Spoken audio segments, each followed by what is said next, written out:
नित्यानन्दकरी वराभयकरी सौन्दर्यरत्नाकरी निर्धूताखिल पापनाशनकरी प्रत्यक्ष माहेश्वरी प्राणेयाचलवंशपावनकरी काशीपुराधीश्वरी भिक्षां देहि कृपावलम्बनकरी माता अन्नपूर्णेश्वरी माता अन्नपूर्णेश्वरी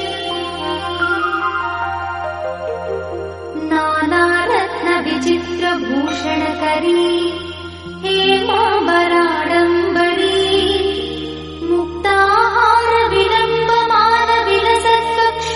मुक्ताहारविलम्बमानविलसत्कक्षोजकुम्भाकरी काश्मीरागरुवासिताङ्गरुचिरे काशीपुराधीश्वरी भिक्षां देहि कृपावलम्बनकरी माता अन्नपूर्णेश्वरी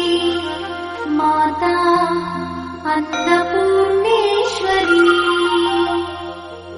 योगानन्दकरी रिपुक्षयकरी धर्मैकनिष्ठाकरी चन्द्रात्मानलभासमानलहरी त्रैलोक्यरक्षाकरी सर्वैश्वर्यकरी तपःफलकरी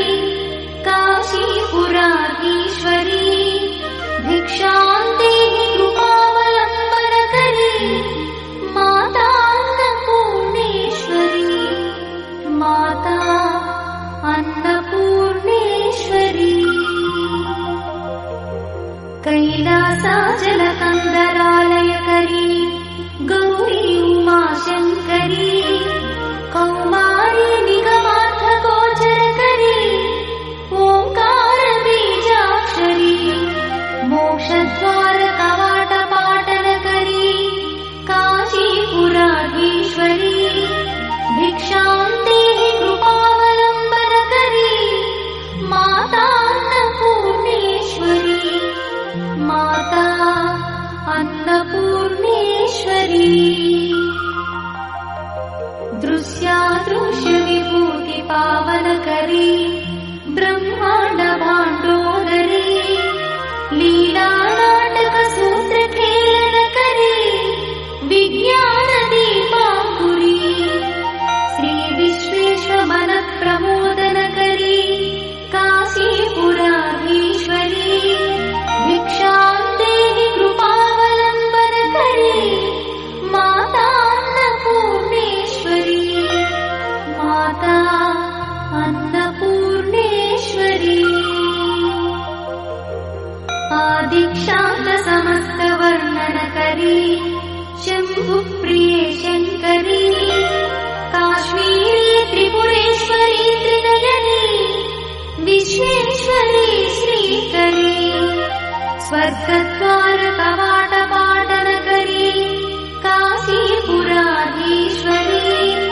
भिक्षां देहि कृपावलम्बनकरी माता अन्नपूर्णेश्वरी माता अन्नपूर्णेश्वरी उर्वी सर्वजयेश्वरी जयकरी माता कृपासागरी नारी नीलसमानकुन्तलधरी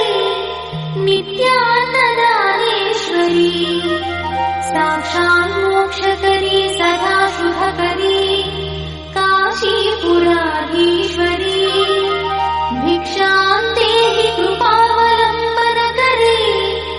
माता अन्नपूर्णेश्वरी माता अन्नपूर्णेश्वरी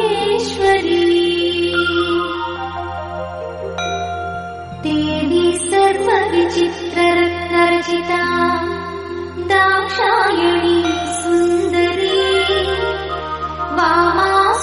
वामास्वादुपयोधरा प्रियकरी सौभाग्यमाहेश्वरी भक्ताभीष्टकरी दयाशुभकरी काशीपुराधीश्वरी भिक्षां देहि कृपावलम्बनकरी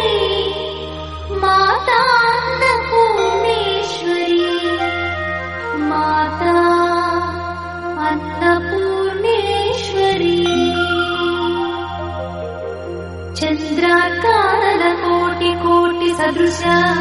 चन्द्रांशुबिम्बाधरी चन्द्रार्काग्निसमानकुण्डलधरी चन्द्रार्कवर्णेश्वरी माला पुस्तकपाशशाङ्कुशधरी काशीपुराधीश्वरी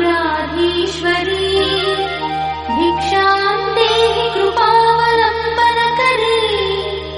माता अन्नपूर्णेश्वरी माता अन्नपूर्णेश्वरी क्षत्रत्राणकरी सदा शिवकरी माता कृपासागरी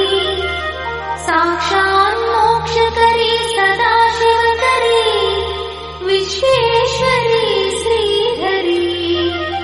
दक्षाक्रन्दकरी निरामयकरी काशीपुराधीश्वरी भिक्षां देहि कृपावलम्बनकरी माता अन्नपूर्णेश्वरी माता अन्नपूर्णेश्वरी अन्नपूर्णे सदा पूर्णे शङ्करप्राणवल्लभे ज्ञानवैराग्यसिद्ध्यर्थम् भिक्षां देहि च पार्वती माता च पार्वती देवी पिता देवो महेश्वरः बान्धवा शिवभक्तश्च स्वदेशो भुवनत्रयम् बान्धवा शिवभक्तश्च स्वदेशो भुवनत्रयम् इति श्रीमच्छङ्करभगवत्पादविरचित अन्नपूर्णास्तोत्रम् सम्पूर्णम्।